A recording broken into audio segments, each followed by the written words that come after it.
Pagkadating ko ng duty, ito kagad ang bumungad sa akin, piki na 1,000. Paano ako mag-check ng piki na 1,000? Ganito lang ginagawa ko. Ingat pala kayo ngayon na kasi December na. Marami nang lumalabas na ganito. Ito lang titingnan ko dyan, oh. Yan. Nakita nyo itong guhit na to? Pag piki yan, kahit isahag mo yan sa ano, yan. Dapat, diretso yan pag original. Pag piki, putol-putol yan. Tsaka itong tao, yan. Dapat ang mukha nito hindi masyado dark. Tsaka dapat doon nakaharap sa kabila. Ito kasi nakaharap dito eh. Itong original, oh, para makita nyo, oh. Itong original. O, di ba? Oh. Oh.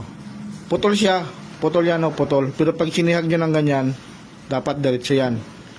Tapos ito naman, ang tao, oh, hindi siya masyado dark pala, oh. Ito, dark na dark kasi, oh. Oh. Para siya na nakaharap dito. Ang 500 kasi sa kabila nakaharap, eh. Yung 1,000. Oh, yan na, mag-check ng ano, original tsaka fake na 1,000. Ingat kayo, daming kumakalat na naman ngayon. Magdi-December na.